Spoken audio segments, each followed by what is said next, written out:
இயேசு கிறிஸ்துவில் பிரியமான உறவுகளே, இன்றைய நாளிலே ஆண்டவர் இயேசு நம்மிடம் கூறக்கூடிய செய்தி, முதன்மையானோர் பல கடைசியாவர், கடைசியானோர் முதன்மையாவர் என்று சொல்லக்கூடிய ஒரு செய்திதான்.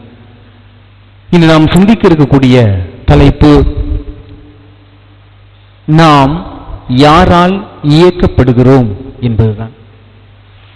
நாம் ரிமோட்டால் இயங்கக்கூடிய டிவி அல்ல, ரிமோட்டால் இயங்கக்கூடிய ஃபேன் அல்ல. அதாவது சுவிட்ச் போட்டா ஃபேன் ஓடும் அப்படிங்கிற மாதிரி யாராவது சுவிட்ச் போட்டாதான் நான் சுத்துவேன் அப்படிங்கிறது இல்லை. நம்ம எல்லாம் மனிதர்கள் என்பதை ஆழமாக சிந்தித்து பார்க்க வேண்டும்.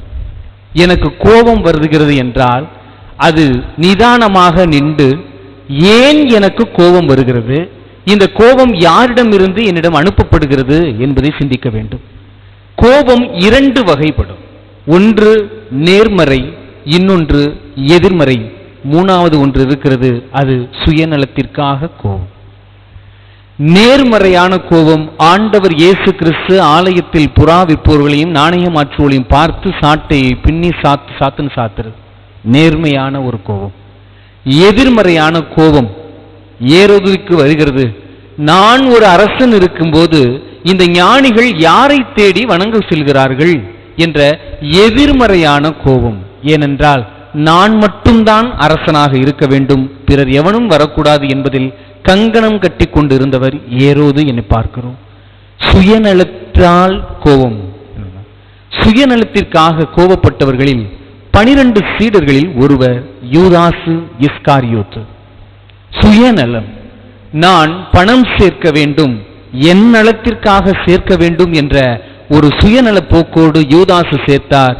ஆனால் இதில் யார் இன்மையில் 100 மடங்காக பெற்றுக்கொண்டது என்பதைத்தான் நாம் ஆழமாக சிந்தித்து பார்க்கிறோம். அன்னை மரியாள் உலகத்தினுடைய இன்பங்கள் அனைத்தையும் இறைவனுக்காக துறந்தவர் என்பதை பார்க்கிறோம். இன்று அதனால்தான் அவர் நமக்கெல்லாம் தாயாக ஆண்டவர் ஒப்படைத்திருக்கிறார். நாம் சும்மா சொல்லல, இயேசுவை பெற்றதனால் மாதா எனக்கு அம்மான்னு நம்ம சும்மா சொல்லலாம். இயேசுதான் அவரை நம்மிடம் ஒப்படைத்திருக்கிறார். இதோ உம் தாய் என்று நம்மிடம் ஒப்படைத்திருப்பவர் யார் என்று கேட்டால் இயேசு கிறிஸ்து. இவற்றை எல்லாம் பொருத்தி பார்க்கும்போது திருவள்ளுவர் சும்மா விட்டாரான்னு பார்த்தா விடல. அதை 50வது திருக்குறள் அழகா சொல்றார், வையத்துள் வாழ்வாங்கு வாழ்பவன் வானுரையும் தெய்வத்துள் வைக்கப்படும் என்று சொல்கிறார்.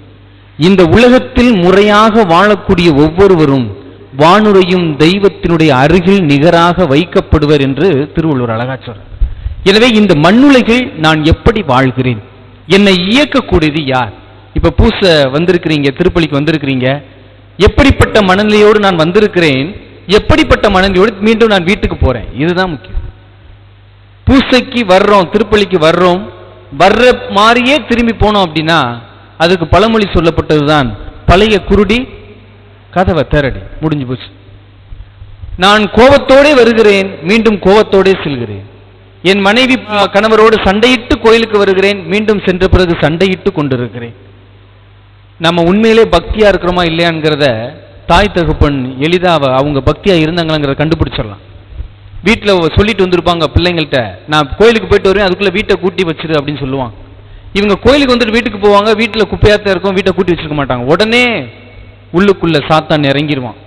எப்படி யூதாசுக்கு நற்கருணை கொடுத்த பிறகு சாத்தான் உள்ள இறங்கினானோ அதே மாதிரி இவர்களுக்கும் உள்ள இறங்கி உள்ள ஒரு பத்திரகாளி ஆட்டம் போடுவாங்க பாருங்க. அப்பதான் அந்த பிள்ளை நினைக்கும், கோயிலுக்கு போனா கோபம் வரும் போலக்கே, இனிமேல் நம்ம எக்காரணத்தை கொண்டும் கோயிலுக்கு போயிடக்கூடாது அப்படிங்கிறதுல அந்த பெண் பிள்ளைகள், இப்போ வீட்டில் இருக்கக்கூடிய குழந்தைகள் எச்சரிக்கையா இருப்பாங்க. எனவே இன்று நற்செய்தி பணியாளர்கள் சிறப்பிக்கிறார்கள். நற்செய்தி பணியாளர்களுக்கு தியானம் கொடுக்கும்போது இதுதான் சொன்னேன், எங்களுடைய மண்டல அளவில் தீவுகளில் கொடுக்கும்போது சொல்லப்பட்ட ஒரு செய்தி தான், நான் நற்செய்தி பணியாளன் என்று சொல்லிக் கொள்வதில் ஒருபோதும் பெருமிதம் கொள்ளாதீர்கள். நீங்கள் அப்படி பெருமை பீத்திக் கொள்கிறீர்கள் என்றால் நீங்கள் இயேசுவுக்கு எதிரிகள் என்று சொன்னேன். ஏன் என்று சொல்கிறேன், நான் நற்செய்தி பணியாளன் என்று சொல்வதில் எனக்கு சந்தோஷம் அல்ல, நான் நற்செயல்களின் பணியாளன் என்று சொல்வதில் தான் சந்தோஷம். ஏனென்றால் யாக்கோப்பு 2:26 அழகாக சொல்கிறார், செயலற்ற விசுவாசம் செத்த விசுவாசம். நான் என் செயலில் காட்டாமல் சொல்லில் மட்டும் இறைவா இறைவா என்று காட்டிக் கொண்டிருக்கிறேன் என்றால் அது செத்த விசுவாசத்திற்கு சமம் என்று சொல்லப்படும். எனவே அன்பு செய்யுங்கள், பொறுமையாக இருங்கள். ஒவ்வொரு நற்செய்தி பலியான வீட்டை சந்திக்கும் போது ஏன் கணவன் மனைவி சண்டை போடுறீங்க, கொஞ்சம் விட்டு கொடுத்து போங்கன்னு சொல்லுவாங்க. அவங்க பணிக்கு முடிச்சுட்டு அவங்க ஒண்ணு கூட இல்லை, அவங்களுக்கு தொலைபேசியில் வீட்டில இருந்து கணவர் திட்டிக்கிட்டு இருப்பாரு, உடனே இவங்களும் சண்டை போட்டுக்கிட்டு இருப்பாங்க. இப்படி நாம் போதிப்பது ஒன்று, வாழ்வது ஒன்று ஒன்றாக இருந்துவிடக் கூடாது என்பதுதான் ஆண்டவருடைய சொல்லாக இருக்கிறது. எனவே நான் நற்செய்தி பணியாளன் என்பதில் அல்ல பெருமை, நான் நற்செயல்களின் பணியாளன் என்பதில் தான் பெருமை என்பதுதான் ஆண்டவர் இயேசு கிறிஸ்து நமக்கு சுட்டிக்காட்ட விரும்புகிறார். இன்று நாம் புனித பதுவை அந்தோனியுடைய நாட்களையாக செவ்வாய்க்கிழமையை நாம் அனுசரிக்க கூடும்.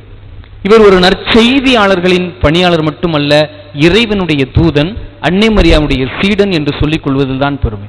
நாம் எல்லோரும் கேட்டால் என்ன சொல்வோம் என்றால், உங்களுடைய நீங்கள் யார், உங்க அப்பா அம்மா யாரு, உங்க அம்மா பேர் என்ன, உங்க அப்பா பேர் என்ன என்று கேட்டால் நம்ம எல்லோரும் நம்மை பெற்றவர்களை பற்றி சொல்லிக் கொண்டிருக்கோம். பதுவை அந்தோனியிடம் கேட்டால் உங்க அம்மா பேர் என்ன, மாதா மேரி, மேரி அப்படின்னு சொல்லிட்டு முடிச்சிருவோம். ஆனா உண்மையிலேயே அவங்க அம்மா பேர் மேரி தான். அவங்க அம்மா பேர் மேரி, அப்பா பேர் மார்டின். இவர் என்ன சொல்லுவார்னா, ஹூ ஆர் யூ அப்படின்னு கேட்டால் அவர் சொல்லுவார், ஐ ஆம் த பிரதர் ஆஃப் ஜீசஸ் அப்படின்னு சொல்லுவார். எங்க அம்மா தான் மாதா அப்படின்னு சொல்லி முடிச்சிருவார். இன்னைக்கு நாம் பெயரளவில் ஜெபமாலை சொல்லுகிறோமா, வார்த்தையால் மட்டும் சொல்கிறோமா, இல்லை வாழ்வினால் சொல்ல கடமைப்பட்டு இருக்கிறோமா என்பதை சிந்தித்து பார்க்க வேண்டும். உடனே நம்ம எல்லாரும் பாவிகள் பாவிகள்னு முத்திர குத்தி வச்சிருப்பாங்க. அதெல்லாம் கிடையாது. ஏன்னா பார்க்கிறவன் 100 சொல்லுவான், அதை கேட்கிறவன் 10,000 சொல்லுவான். ஆனா படைச்சவன் என்ன சொல்றான்ங்கிறதுக்கு நம்ம அமைதியா நின்று நிதானமா கேட்கும்போது தான் நம்முடைய வாழ்க்கையில் வெற்றி பெற முடியும். ஆனா நம்ம என்ன செய்து கொண்டிருக்கிறோம் என்றால், யார் என்னைய பத்தி பேசுறா, யார் என்ன இன்னும் கொஞ்சம் பேசுறா, பேசு, நான் எப்படி தெரியுமா இருப்பேன், பேசு. ஏன்னா டிவியில பாத்தீங்கன்னா ஒரு கோல்கேட் விளம்பரம் வருதுன்னா ஒரு நொடிக்கு 5 லட்சம் ரூபா, ஒரு நொடிக்கு 5 லட்சம் ரூபா, ஒரு சுண்டுக்கு 5 லட்சம், 15 செகண்ட் போனா அது அப்படி போயிடும். அப்ப 15 சுண்டு வச்சேன் அப்படின்னா 15 லட்சம் அவங்களுக்கு கிடைக்கும். இப்ப அப்படிப்பட்ட ஒரு நிலையில இப்ப நம்ம எப்படி வாழ்க்கையை எடுத்துக்கொள்ள வேண்டும், நம்மை பற்றி இல்லாது பொல்லாது சொல்லும் போது நீங்கள் எப்படி படுத்துக்கொள்ள வேண்டும் என்றால், பரவாயில்ல, எந்த ஒரு செலவும் இல்லாம என்னை பத்தி விளம்பரம் ஈஸியா பண்றான் பார், இவன் மாதிரி தொண்டர்கள் யாருக்குமே கிடைக்காது. எனவே நாம் அதை சங்கடமாக நினைத்து கொண்டால் சங்கடம் தான். எலும்பில்லாத நாக்கு என்ன வேணாலும் பேசும். இங்கே வாழ்க வாழ்கன்னு சொல்லும், அக்கா இயேசுப்புகள், சிஸ்டர் இயேசுப்புகள், ஃபாதர் இயேசுப்புகள், அன்னை இயேசுப்புகள், சர்வேஸ்வரனுக்கு சோஸ்திரம் சொல்லும். 5 அடி தள்ளனோன்னா இவன் எப்பதான் சாவேன்னு தெரியல, எங்கெங்கயோ எவனுக்கோ சாவு வருது, இது என்ன சாகாம இருக்குது அப்படின்னு சொல்லிட்டு போயிட்டே இருப்பாங்க. இதுதான் உலகம். இந்த உலகத்தில் என்னையா என்னைய பத்தி அப்படி சொன்னாங்க, இன்னைக்கு இப்படி சொல்றாங்க, எப்படி வேணாலும் பெரட்டுவான். எல்லாத்துக்கும் தயாரா இருக்க வேண்டியதான் நம்முடைய நிலைமை. எல்லாத்தையும் இப்படித்தான் என்று நம்புவதை விட இயேசுவை போல், ஆனாலும் நான் உங்களுக்கு சொல்கிறேன், கண்ணுக்கு கண் பல்லுக்கு பல் இருக்கும், ஆனாலும் நான் உங்களுக்கு சொல்கிறேன், உங்கள் எதிரி உங்களை அறைந்தால் வலக்கண்ணத்தையும் காட்டுங்கள், திருப்பி இன்னொரு கண்ணத்தையும் காட்டு. காரணம் என்ன தெரியுமா? அதனுடைய பொருள் உங்களுக்கு ஆழமா புரியும். உங்களை இடக்கணத்தில் அறைபவருக்கு வலக்கணத்தையும் காட்டு.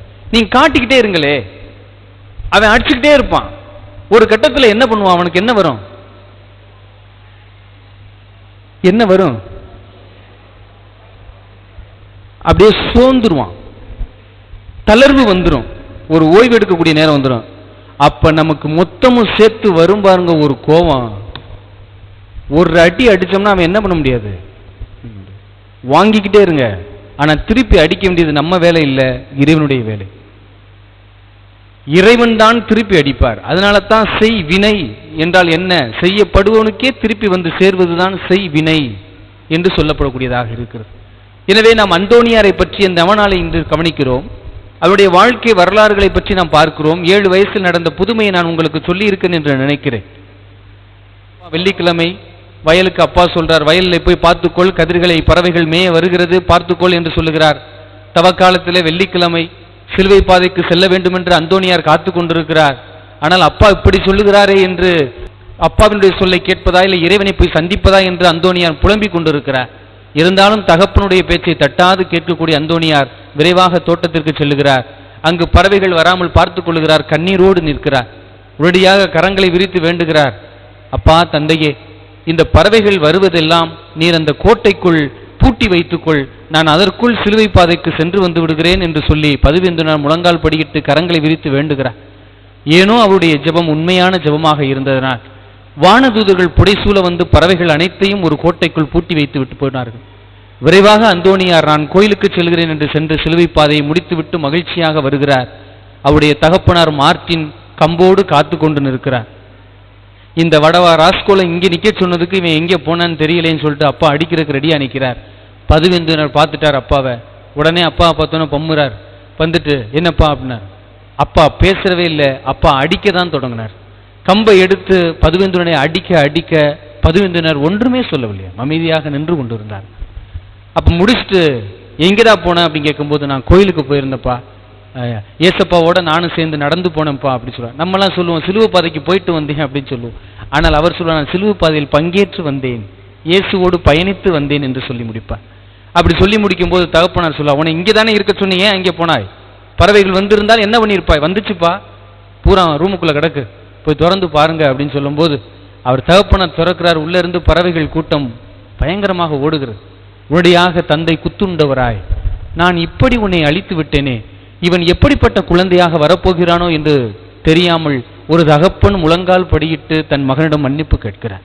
அதான் முதல் இது. இதில் கவனியுங்கள், இன்று பெற்றோர்கள் பிள்ளைகளை ஒரு திட்டிட்டாங்கன்னா உடனே மூஞ்சியை சுருக்கிறதும் சாப்பிடாம உட்கார்ந்து இருக்கிறதும் உடனே எங்கிட்டாவது ஓடுறதும் தான் இருக்குது. ஆனா அந்தோனியார் தன் தகப்பன் தான் மீது தவறு இல்லை என்று தெரிந்த பிறகு அடித்த போதும் அமைதியாக நின்றார். கத்தாத செம்மறி போல் எப்படி இருந்தார் அப்படி இருந்தார். ஆனா பதுவேந்திரன் அந்த இடத்துல ஒரு சொல் சொன்னார். எப்படி அவருடைய தந்தை அடித்து முடித்த பிறகு பதுவேந்திரன் சொல்லுகிறார், அப்பாடா, இயேசுவை கூட்டி போறதுக்கு முன்னாடி சாட்டையால் அடிச்சாங்க, ஆனா அது யாரோ அடிச்சாங்க அவரை, இன்னைக்கு என் அப்பாவே என்னை கம்பால் அடிச்சிட்டார், அப்ப என்னுடைய சிலுவை பயணம் தொடங்க போகிறது என்று அவருக்குள்ளே முடிவு எடுத்துக் கொள்கிறார். இப்படிப்பட்ட ஒரு வாழ்க்கையும் இப்படி ஒரு நம்பிக்கையும் நம்மிடம் இருக்கிறதா என்று நாம் ஆழமாக சிந்தித்து பார்க்க வேண்டும். அவர் கோபத்தில் தாழ்த்தி கொண்டார், பொறாமையில் தாழ்த்தி கொண்டார். அவர் முன்னாடி நிக்க விரும்பல. அதனால தான் முதன்மையானோர் கடைசி. அவர் எதுல முதன்மையானோர்? கோபத்தில் முதன்மையானோர் கடைசியாவ, பொறாமையில் முதன்மையானோர் கடைசியாவ, பிறர் குடும்பத்தை கெடுக்க நினைப்பவர்கள் கடைசியாவ, பிறருடைய குழந்தைகள் கல்வி கற்க கூடாது என்பதில் கங்கணங்கட்டு இருப்பவர்கள் கடைசியாவ. யாருக்கு முதன்மையாவ? அன்பில் நிலைத்து நிற்பவர்கள் முதன்மையாவ, பொறுமையில் நிலைத்து நிற்பவர்கள் முதன்மையாவ. யார் பிறர் குடும்பங்கள் நல்லா இருக்க வேண்டும் என்று அவர்களுக்காகவும் ஜெபிக்கிறார்களோ அவர்கள் முதன்மையாவ. இதுதான் முதன்மையானோர் கடைசியாவ, கடைசியானோர் முதன்மையாவர். ஆண்டவருடைய பார்வையிலிருந்து மேல் நிற்பவர் நல்லவர் என்பதை பார்க்க மாட்டார், கீழ் நிற்பவர் எப்படி என்றுதான் தூக்கிவிட பார்ப்பாரே ஒழிய நாம் எந்த இடத்தில் இருக்கிறோம், முதன்மையான இடத்திலா இல்லை இறைவன் சொல்லக்கூடிய கடைசி இடத்திலா? கடைசி இடம் என்றால் என்ன என்பதை நாம் பார்க்க வேண்டும். கடைசி இடம் என்பது என்ன? அங்கு கடைசி இடத்தில் கத்தி அருவாள் ஆயுதங்கள் இருக்காது. நாம் கொலை செய்கிறோம், கத்தியால் குத்தி செய்வதுதான் கொலை என்று நினைத்தோம் என்றால் அது தவறு. கத்தி பேசினாலும் அது கொலைதான் என்பதை ஆழமாக சிந்தித்து பார்க்க வேண்டும். எனவே அந்தோனியாருக்குள் இருந்தது ஆண்டவர், ஆண்டவர் அவரை இயக்கினார். இன்னைக்கு நமக்குள் இருப்பவர் யார்? இந்த ஃபேன் போல நான் போய் சுவிட்சு போட்டாதான் இந்த மின்விசிறி சுத்தும் அப்படின்னா, நான் போய் சுவிட்சு போட்டாதான் கிரைண்டர் ஓடும் அப்படின்னா, நான் சுவிட்சு போட்டாதான் மிக்சி சுத்தும் அப்படின்னா, நான் ஒன்றும் பொருள் அல்லவே, நான் ஒன்றும் மிக்சி இல்லையே, நான் ஒன்றும் கிரைண்டர் இல்லையே. இன்னொருவர் வந்து என்னை இயக்குவதற்கு நான் மனிதன் அல்லவா? எனக்கும் கடவுள் அறிவை கொடுத்திருக்கிறார் அல்லவா? அந்த பகுத்தறிவின் மூலமாக நான் எப்படி வாழ்கிறேன் என்று சிந்தித்து பார்க்க வேண்டும். இன்னொருவர் உங்களை எளிதாக கோபப்படுத்துகிறார் என்றால், அவர் சொல்லக்கூடிய வார்த்தைகளுக்கு நீங்களும் கோபப்பட்டு கொண்டிருக்கிறீர்கள் என்றால், உங்களுடைய ரிமோட்டும் சுவிட்சும் அவருடைய கையில் இருக்கிறது என்பதை மறந்து விடாதீர்கள். உங்களுக்கான கண்ட்ரோல், அதாவது என்ன, உங்களை கட்டுப்படுத்தக்கூடியது உங்கள் கரங்களில் இருக்க வேண்டும் என்பதைத்தான் ஆண்டவர் சொல்லுகிறார். எனவே நாம் ஆண்டவருடைய பாதையில் பயணிப்போம். முதன்மையானோர் கடைசியாவர் என்று சொல்லுகிறார். கோபத்தில், பொறாமையில், போட்டியில் முதன்மையா இருக்கிறவங்க கடைசியா போயிடுவாங்க. நீங்க அன்புல கடைசியா இருங்க, நீங்க பொறுமையில கடைசியா இருங்க, நீங்க கடைசியா இருக்கிற நீங்க முதன்மையா வந்துருவீங்க என்பதுதான் உண்மையான கூற்றாக இருக்கும். எனவே நாம் யாரால் இயக்கப்படுகிறோம்? ஒன்று. இரண்டாவது, நாம் முதன்மையான இடத்தில் இருக்கிறோமா இல்லை இயேசு சொல்லக்கூடிய கடைசி இடத்தில் இருக்கிறோமா என்பதை சிந்தித்து பார்ப்போம். ஆமென்.